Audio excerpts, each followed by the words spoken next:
A man convicted of leaving his girlfriend to die on Austria's tallest mountain has appealed a manslaughter charge in court.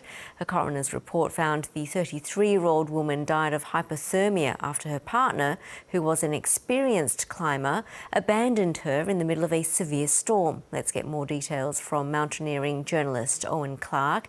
Now, Owen, can you talk us through both sides of the story? What were the prosecution and defence arguing?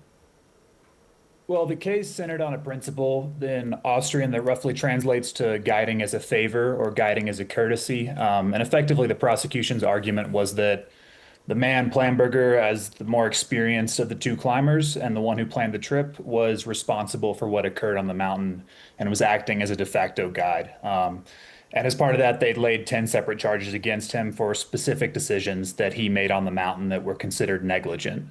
On the other hand, the defense's argument was that the pair were equal partners and they'd planned the trip together, had a similar skill level, and thus, one wasn't any more responsible for the other. And that was the defense they were giving for Thomas Planberger. Can you just elaborate a little bit on some of the charges? Yeah, they ranged one from starting too late to choosing that route in particular, to specific decisions made about how they climbed it, how the belay worked, how the route was protected, and then also regarding how he dealt with emergency services during the process of once the storm occurred. He failed to call promptly. He failed to make clear calls. He didn't respond to return calls from rescue services, and then when he left his partner, he didn't cover her up. He didn't place her in a bivy sack or a sleeping bag or something that might have protected her from the wind and cold. So there was a range of charges that started from choosing that route in the beginning to how the route was climbed throughout the day to the moment that he left. Well, there were some surprises in the trial, which was presided by a judge. One of them was that the deceased climber's mother testified, saying her daughter's boyfriend shouldn't be blamed for the death. That's correct. Yeah, that was a big surprise. There were quite a few, actually. So everybody was surprised to see that. There was also, information during the trial that the woman, Kirsten, had dialed a 3-digit number, 149, which is 1 digit away from the Austria's number for mountain rescue services. And there was no explanation for exactly, why she would have dialed this 3-digit number. She dialed it early evening, probably about the time when things were starting to go kind of wrong. And she didn't make a return call to this number, but shortly after she sent that call, she texted her mom, "We're down," from the mountain. And Planberger, the defendant, claimed he had no knowledge of this call or this text. It's unclear exactly why she did this, and she may not have been attempting to dial mountain rescue, but it's a little suspicious.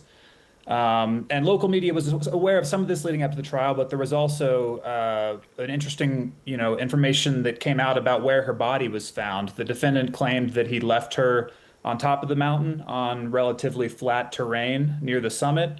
But when rescuers found Kirsten's body, it wasn't in a secure place on flat ground. It was actually on what climbers call the final pitch of the route. So it was on vertical terrain. She was hanging from a rope, still in her harness, not in a safe or secure position at all. And that contradicted very heavily to what he'd originally told rescuers. And then finally, another witness that testified as a surprise was one of his ex-girlfriends.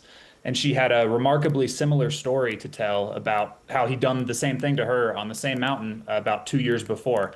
So they'd been on a trip to the same peak in the summer, and they had an argument, and he'd left her on the mountain, and she'd had to find her way down alone. So that was pretty damning testimony that I think nobody expected. And how did the fact that the judge himself was an experienced climber impact the trial, do you think? So, initially some people were worried that would make the judge biased against the defendant. I think in reality, it seemed to make him more lenient. He seemed to clearly understand the, kind of the difficulties that come with being in that alpine environment at that elevation in winter at night. And so I think he was ultimately probably more sympathetic to the defendant as a result. The sentence was pretty lenient. He got 5 months of suspended prison and a $10,000 fine, roughly.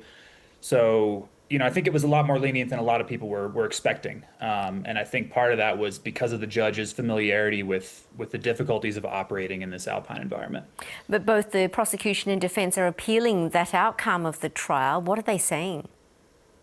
That's right. Yeah. So the defense is appealing on grounds of nullity and guilt and the verdict, the sentence. And the prosecution is just appealing the severity of the sentence.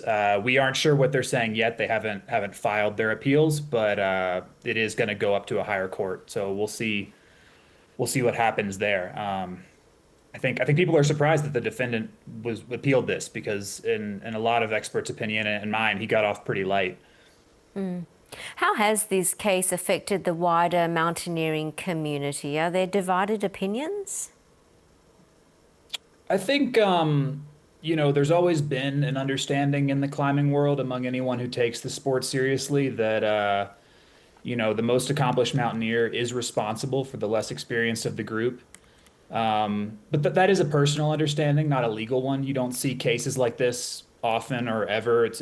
I'm not aware of any others where somebody who wasn't formally hired as a guide is effectively being charged as one. So I think on the surface, some other climbers who don't look into the case too closely might be concerned that there's some sort of precedent being set here that could affect the broader community. But when you look into this case and you look at how many poor decisions were made and how many how many were compounded, he kept making bad decisions all day long from the very beginning.